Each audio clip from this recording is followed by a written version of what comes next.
First contact fallout. The UES Pathfinder drifted silently through the outskirts of the Ta Ceti system, its sensors extended to maximum range as it mapped the asteroid belt that ringed the distant star. Lieutenant Commander Eliza Chen stood at the primary observation window, watching as one of the ship's drones returned from its sampling mission. The Pathfinder was an exploration vessel, one of dozens that humanity had sent to nearby star systems since developing the Hawking Drive 50 years earlier. "Drone recovery complete, Commander," reported Lieutenant Riker from his station. "Initial analysis shows standard silicate composition with trace elements of palladium and iridium." Chen nodded, making a mental note. Nothing groundbreaking, but the mining corporations back home would be interested. Log it and prepare the next drone launch. "Let's check Sector 7 before." "Commander." The urgent voice of Ensign Torres cut through her instructions. "Multiple unidentified objects on an intercept course. They weren't there a minute ago." Chen's training kicked in immediately. Full sensor sweep. Comms, broadcast first contact protocols on all frequencies. Tactical, passive defense systems online, but weapons remain cold. The bridge crew moved with practiced efficiency, despite the sudden tension that gripped the room. The Pathfinder wasn't a warship. It had minimal defensive capabilities and a standard crew of just 36 scientists and explorers. First contact protocols had been established decades ago, but this was the first time anyone had needed to use them outside of simulations. Objects resolving. 5 vessels. Configuration unknown, Torres reported. Definitely artificial. Speed and maneuverability suggest advanced propulsion. "They're receiving our broadcast," the communications officer added. No response yet. Chen's grip tightened on the railing. "Keep broadcasting. All personnel to alert stations. Let's not make any sudden moves." The alien vessels approached in a formation that even the untrained eye could recognize as military in nature. They were sleek, with jutting angles that reminded Chen of the predatory fish found in Earth's deep oceans. As they drew closer, the lead ship suddenly accelerated, positioning itself directly in the Pathfinder's path. "They're hailing us," communications reported. "Audio only, untranslatable."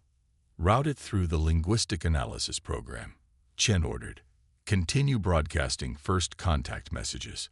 The strange, clicking sounds of the alien language filled the bridge, rising and falling in complex patterns. The computer worked frantically to find patterns, to establish some basis for communication. "Commander," Torres called out, alarm evident in his voice. "They've activated what appears to be targeting systems. Energy readings spiking on their lid vessel." Chen made a split-second decision. "Evasive maneuvers. Launch distress beacon. Prepare jump calculations for." The Pathfinder shuddered as energy lanced from the alien vessel, striking its port side. Alarms blared across the bridge. "Hull breach in sections 12 through 14. Emergency bulkheads engage," shouted the damage control officer. "They're firing again." Chen gripped the command console as another impact rocked the ship. "Return fire. All available defensive measures." The exploration vessel had only 2-point defense turrets and a single forward railgun, hardly a match for what were clearly warships. But the crew of the Pathfinder were still human, and humans did not go quietly into the night. The railgun fired, its hypersonic projectile striking the lead alien vessel.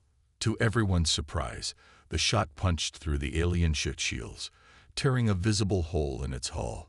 The alien vessel listed to one side, its lights flickering. "Direct hit," Torres exclaimed in disbelief. Their shields weren't calibrated for kinetic weapons. "Target the next closest and fire again," Chen ordered, a cold determination settling over her. "Then execute jump sequence as soon as calculations are complete." The railgun fired twice more before the Hawking Drive engaged, tearing a temporary hole in space-time. The Pathfinder disappeared from the Ta Ceti system, leaving behind 3 damaged alien vessels and 2 intact ones. "You allowed a single primitive vessel to damage 3 of our ships before it escaped." The voice of High Commander Skerrick resonated through the communication chamber, his scaled face filling the viewing screen. The bony ridges above his eyes flared with barely contained rage. Captain Vrek of the patrol vessel Dominant Claw lowered his head in submission, the gray scales along his neck darkening in shame. The alien vessel employed an unexpected weapon technology, High Commander. Our shields were optimized for energy deflection. Primitive kinetic weapons. And this gave you difficulty.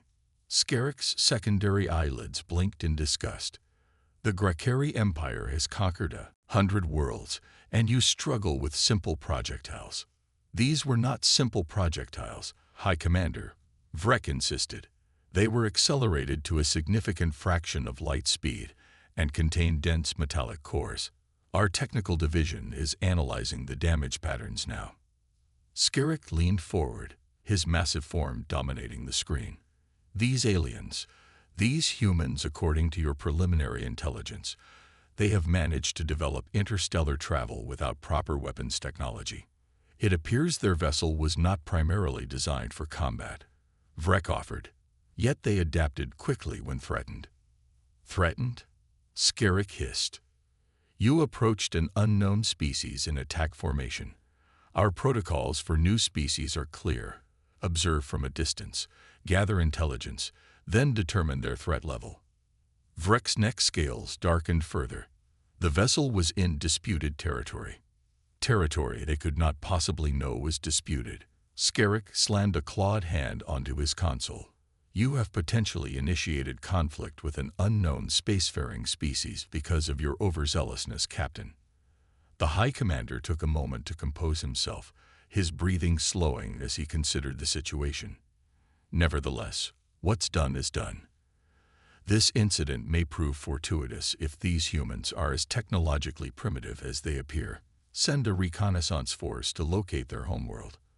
I want detailed scans of their defenses, industrial capacity, and military capabilities. At once, High Commander, Vrek acknowledged, grateful for the opportunity to redeem himself. And Vrek, Skerrick added, his voice dropping to a dangerous purr, do not engage unless absolutely necessary. Observe only. Am I understood? Perfectly, High Commander. General Hayden Martinez stood at the head of the emergency session of Earth's Unified Defense Council, his weathered face grim as he addressed the assembled military and political leaders. Ladies and gentlemen, 26 hours ago, the UES Pathfinder encountered and was attacked by unknown alien vessels in the Ta-CD system. The Pathfinder managed to return fire and escape, but sustained significant damage and casualties. A murmur ran through the assembled leaders. First contact had long been anticipated, but few had expected it to begin with violence. Commander Chen's report indicates that the aliens initiated hostilities without provocation. Martinez continued. More concerningly, they appeared to be using advanced energy weapons and shielding technology. Admiral Lakshmi Patel, head of the Space Fleet Division, leaned forward. What of our own capabilities against them? Martinez nodded to a technical officer who brought up imagery from the encounter. Interestingly, our standard railgun technology proved effective against their shields. It seems they weren't prepared for kinetic weapons. A technological blind spot, mused General Wu of the Asian Coalition. Potentially significant. Indeed, Martinez agreed. But we should not underestimate them. Commander Chen reported that their vessels demonstrated propulsion and maneuverability beyond our current capabilities, and we must assume they have substantial military forces if they're patrolling distant star systems. President Adeyemi of the United Earth Government spoke for the first time. What are your recommendations, General? We need more information before we can determine an appropriate response, Martinez replied. I propose sending a small reconnaissance team, our best people, to gather intelligence on these aliens. Meanwhile, we begin mobilizing our forces and preparing defensive measures in case of further aggression. A small team, questioned Defense Minister Cheng, against what could be an entire hostile alien civilization. Size isn't always an advantage. interjected Colonel Samantha Drake from her position near the back of the room. All eyes turned to the commander of Earth's Special Operations Division.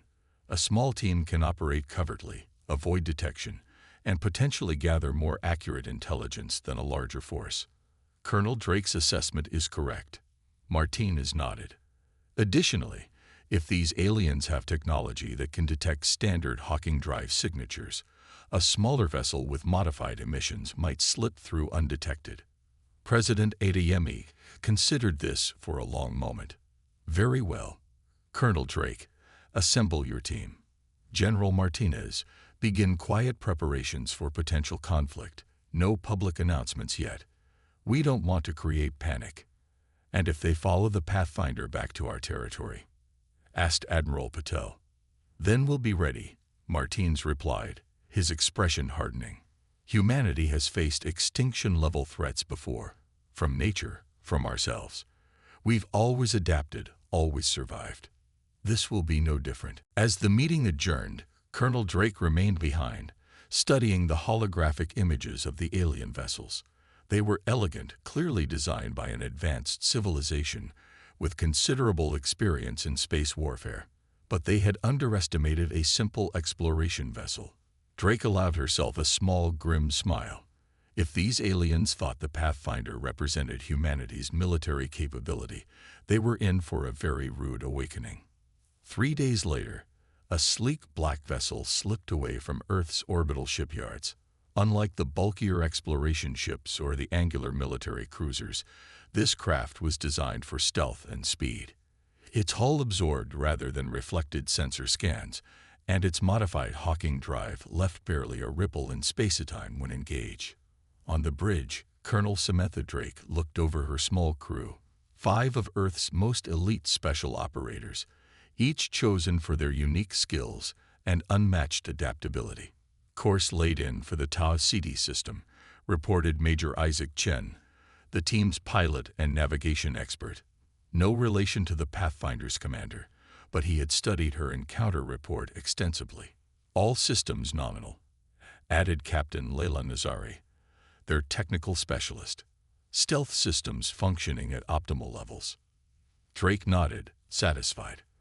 Let's find out who our new neighbors are and why they're so unfriendly. The ship, officially designated Special Reconnaissance Vessel 1, but nicknamed Shadow by its crew, accelerated silently away from Earth, embarking on what would prove to be one of the most consequential missions in human history. None of them could have predicted that their actions in the coming days would fundamentally alter humanity's place in the galaxy.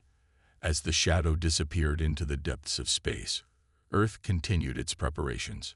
Shipyards that had been producing exploration vessels and colony ships quietly shifted to military production. Defense satellites were upgraded and repositioned. Retired military personnel were contacted for potential reactivation. Humanity had only just begun to explore the stars, but they were already preparing for the possibility that they might have to fight for their place among them.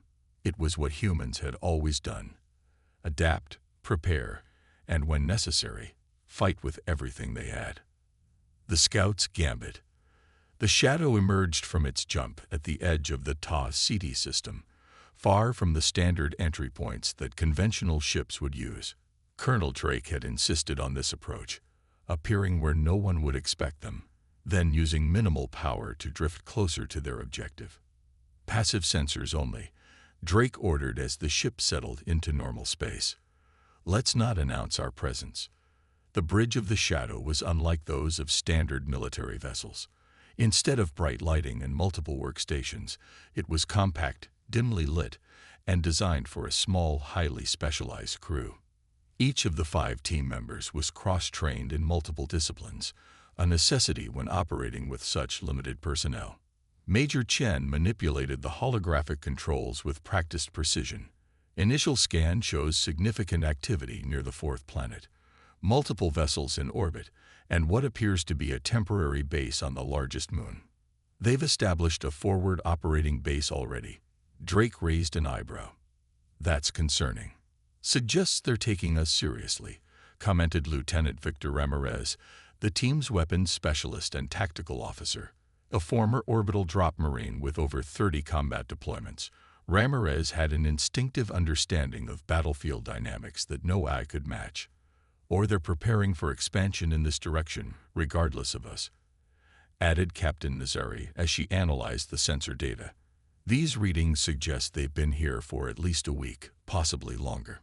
The fifth member of the team, Sergeant Maya Wong, had been silent until now, her focus entirely on the alien communications she was intercepting. As the team's linguistics and intelligence expert, she had been processing the alien language since they arrived. "They're calling themselves the Grekari," Wong reported, removing her neural interface headset. "Their communication patterns suggest a highly hierarchical social structure. Military ranks are prominent, with frequent references to something translated roughly as high command or imperial authority."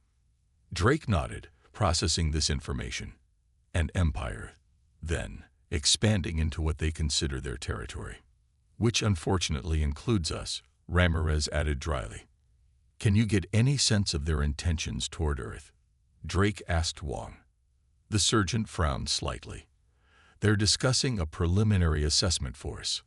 From context, I believe they're planning to send a small fleet to evaluate our capabilities. Then we need to gather as much intel as possible before they launch," Drake decided.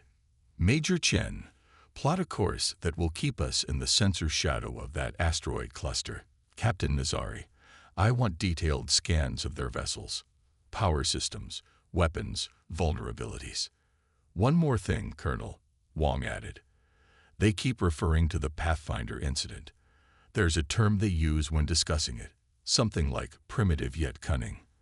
I think they've significantly underestimated us based on that encounter." A slow smile spread across Drake's face. "Let's make sure that misconception continues as long as possible." High Commander Skerrick reviewed the reports from the assessment team with growing satisfaction. The primitive alien vessel they had encountered appeared to be an anomaly. An exploration craft that had gotten lucky with its strange projectile weapon. The reconnaissance drones that Captain Vrek had dispatched toward the human home system had returned with promising data. "Their defenses are concentrated around their homeworld," noted Strategy Master Krell, a grizzled veteran whose scarred scales told of countless campaigns. "A handful of orbital platforms, perhaps 24 military vessels of varying capabilities. And their industrial capacity?" Skerrick inquired. "Significant, but largely focused on civilian applications," Krell replied. "They appear to be in the early stages of system colonization. Settlements on their moon and fourth planet, mining operations in their asteroid belt." Skerrick contemplated the holographic display showing the human solar system.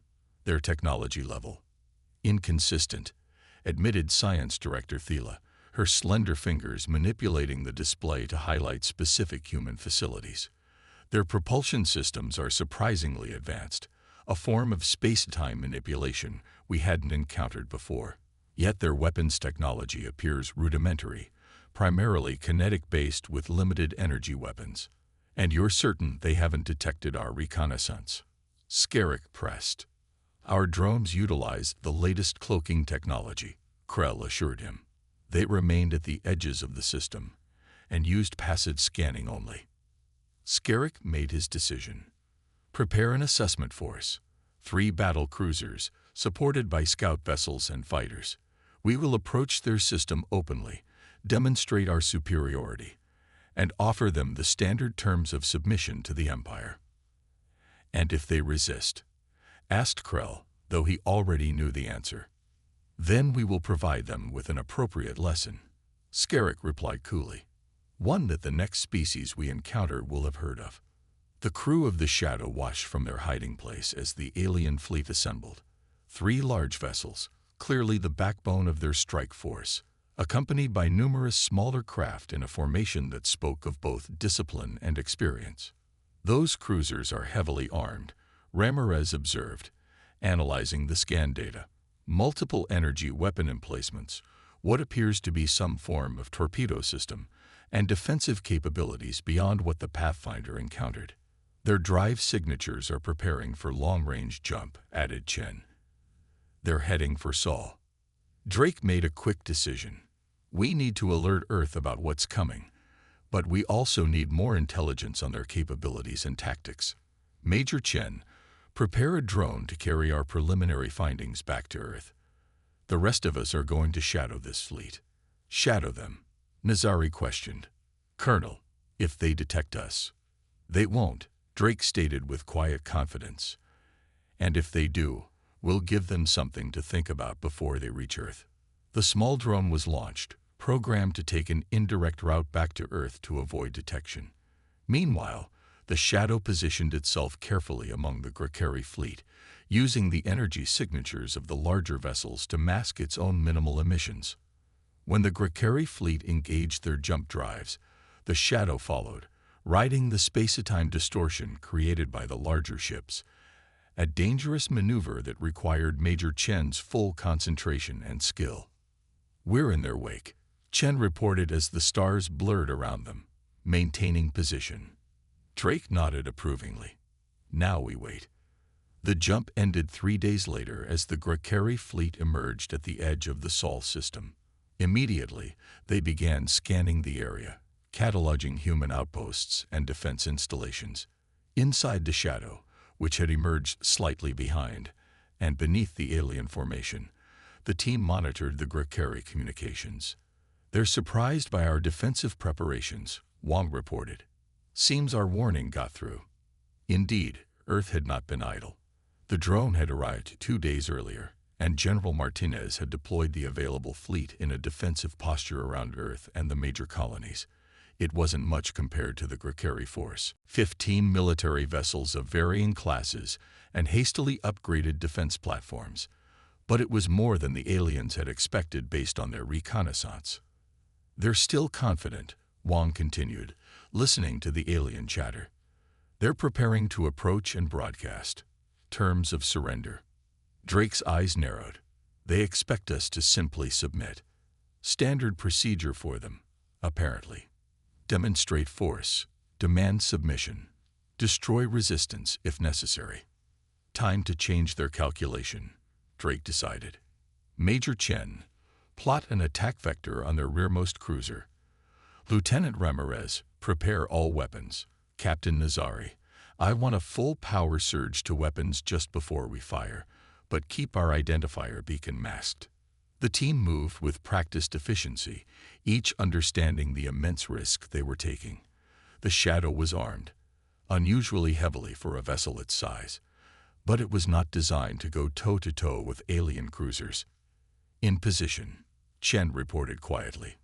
Their attention is focused forward on our fleet. Weapons hot, added Ramirez, targeting their propulsion system and what appears to be their primary sensor array. Drake took a deep breath. Fire. The Shadow's railguns fired in rapid succession, the hypersonic projectile striking the Grakari cruiser precisely where Ramirez had aimed. Simultaneously, the vessel launched a spread of sophisticated missiles that adhered to the alien hull before detonating in coordinated sequence. The effect was immediate and dramatic. The Grakari cruiser listed heavily to one side, its propulsion system crippled and sensors dark. Before the aliens could respond, the Shadow was already moving, using the confusion to slip between the larger vessels. Secondary targets locked, Ramirez reported calmly, despite the chaos unfolding around them. Firing. More railgun shots lanced out, striking one of the alien scout ships and disabling it completely. The Shadow twisted through the alien formation with incredible agility, its advanced propulsion system allowing maneuvers that the larger Grakari vessels couldn't match. They're trying to lock onto us, Nazari warned as alerts flashed across her console. Multiple targeting systems active. Implement countermeasures and continue the attack run, Drake ordered. Target their communication arrays next. The Shadow released a cloud of specialized nanodrones that created false sensor readings while simultaneously absorbing enemy targeting signals. As the Grakari vessels fired at phantoms, the Shadow struck again, this time targeting the second cruiser's communication systems. Inside the Grakari command vessel, chaos reigned. Fleet Commander Gresh watched in disbelief as the impossibly agile human ship wreaked havoc on his formation. "How are they penetrating our shields?" he demanded as another report of damage came in. "Unknown, Commander," replied his tactical officer. "Their weapons appear to be simple projectiles, but they're somehow modulating the impact to bypass our shield harmonics." "Impossible. Lock all weapons on that vessel and fire." But the shadow was already gone, having executed a maneuver that seemed to defy the laws of physics, briefly accelerating at forces that would have killed any Grakari crew. "Sir," the communications officer interrupted, "High Command is demanding an update." Gresh suppressed a snarl of frustration. "Tell them we are engaging the human defense fleet. This is merely their advance guard." On the shadow, Drake allowed herself a moment of satisfaction as they pulled away from the confused alien fleet. Status report. 1 cruiser severely damaged, 1 with communications offline, 3 smaller vessels disabled. Ramirez reported. "No confirmed kills, but they're definitely having a bad day." "And us?" "Minor damage to our port side armor," Nazari replied. "Nothing critical. We can still fight and run at full capacity." Drake nodded. "Good. Let's rejoin our fleet. The Grakari are about to discover that humans are far more dangerous than they anticipated." The Grakari fleet regrouped, their formation ragged after the unexpected attack. Fleet Commander Gresh had lost face before his crew, but there was still a battle to be won. The human defenders were clearly visible now, arranged in a defensive posture around their homeworld. "The damaged vessels will hang back," Gresh ordered. "The rest will proceed as planned. Broadcast the surrender demands." The message was transmitted toward Earth in multiple formats, eventually resolving into human language. "Attention, human defenders. You face the might of the Grakari Empire. Your resistance has been noted but is futile. Submit to Imperial authority, and your species will be permitted to exist under our guidance. Refuse, and we will demonstrate the consequences of defiance. You have 1 planetary rotation to respond." The reply came almost immediately, not in words but in action. The human fleet, which had been holding position, suddenly accelerated toward the Grakari forces. But it wasn't a disorganized charge. They moved with precision, breaking into smaller groups that targeted specific weaknesses in the Grakari formation. And leading them was the same small vessel that had caused such havoc earlier. "They're refusing to submit," Gresh's second-in-command stated unnecessarily. "Then they will learn," Gresh snarled. "All vessels, engage." The battle was joined, energy weapons flashing against the vacuum as the 2 fleets collided. The Grakari expected a swift victory. Their technology was superior, their vessels more numerous even with the damaged ships hanging back. But the humans fought with a ferocity and adaptability that continually disrupted Grakari tactics. Their smaller vessels darted between the larger alien ships, firing those damnable kinetic weapons that somehow bypassed shields calibrated for energy attacks.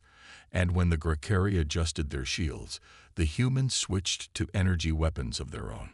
Most concerning of all was their coordination. The humans fought as if they could anticipate Grakari movements, targeting critical systems with uncanny accuracy. "Sir," the tactical officer's voice was strained. "The small vessel that attacked us earlier, it's transmitting tactical data to the rest of their fleet. They're using our own formations against us." Gresh realized then what had happened. The initial attack hadn't been just about causing damage. It had been an intelligence-gathering operation. That small ship had studied them, identified their tactics and vulnerabilities, and was now directing the human counterattack with devastating effectiveness. "Destroy that vessel," Gresh ordered. "All available weapons, target the small human ship." But the shadow was too quick, too elusive. And now the rest of the human fleet had joined the fray, fighting with a coordination and tactical acumen that belied their supposedly primitive status. On the bridge of the shadow, Colonel Drake watched the battle unfold. Earth's defenders were outgunned, but they were making the Grakari pay dearly for every advance. transmitting updated shield frequency data to the fleet. Nazari reported. Our analysis indicates their adaptive shielding cycles through 7 distinct patterns. If our vessels time their attacks correctly, they can bypass the shields entirely. Drake finished. Good work. The information spread through the human fleet, and suddenly the Grakari found themselves taking critical hits despite their supposedly superior defenses. Fleet Commander Gresh watched in mounting horror as one of his cruisers suffered a catastrophic reactor breach, the vessel breaking apart in a silent explosion that illuminated the battlefield like a newborn star. "Impossible," he whispered. "They're just primitives."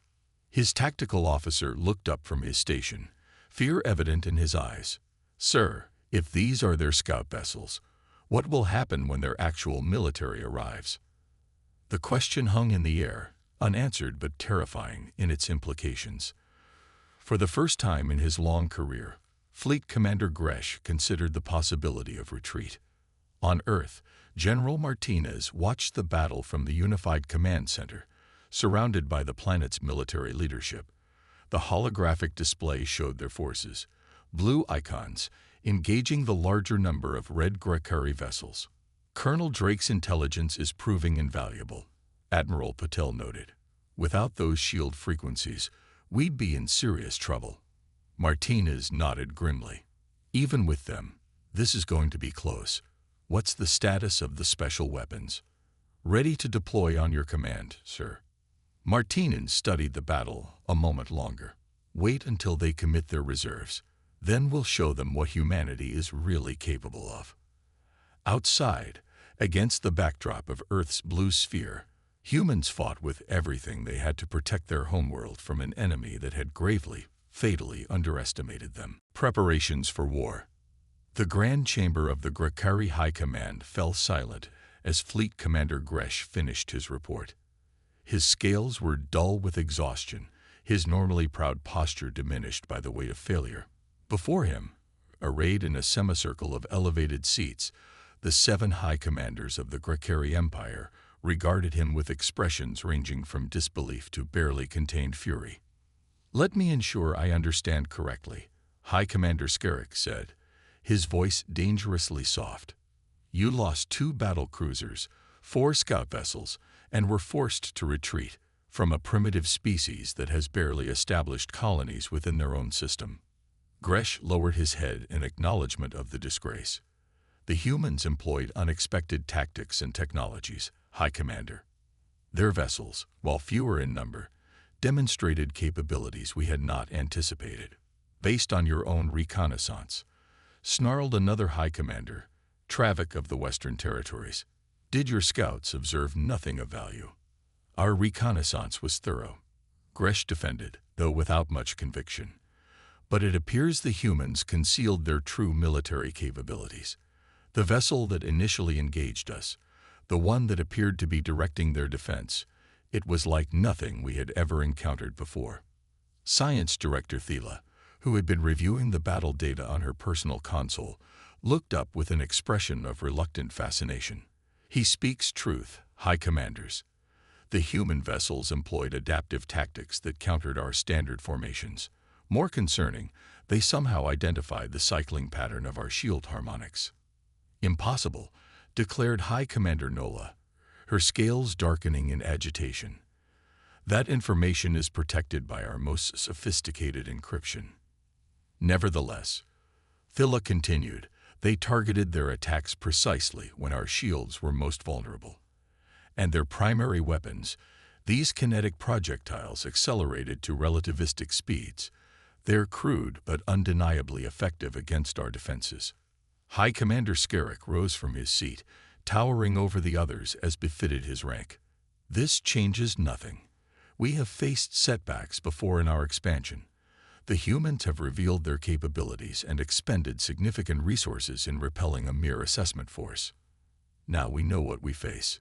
He turned to Strategy Master Krell.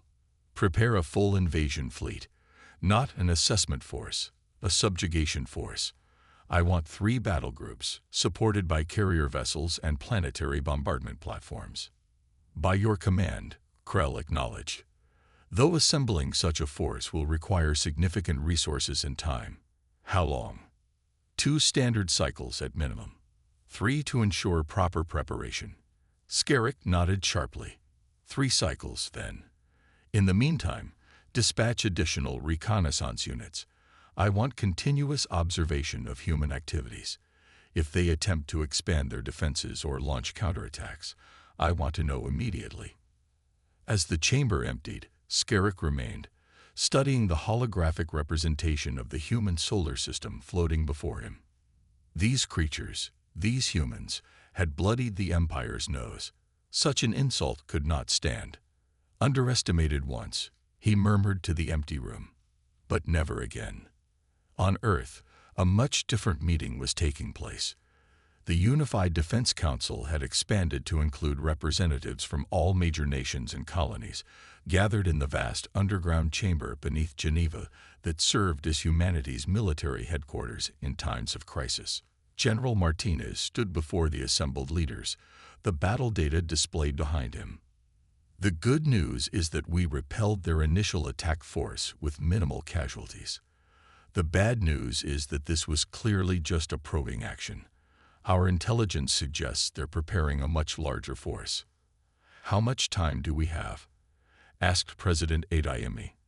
Colonel Drake's team estimates 3 to 4 months based on intercepted communications and observed activities. Martins replied. They're continuing to gather intelligence from within Grakari territory. Admiral Patel stepped forward. We're already accelerating our military production. Every shipyard in the system has been converted to warship construction. The defense platforms around Earth, Mars, and the major colonies are being upgraded with the new shield-penetrating technology our engineers developed based on the battle data. Will it be enough? Asked the Chinese premier, her expression grave. Martinez exchanged glances with his military colleagues before answering. If they come with the force we're expecting. No, not yet, but we have advantages they don't know about. He gestured, and the display changed to show new weapon systems and vessels under construction. The Grakari have significantly underestimated our technological capabilities and industrial capacity.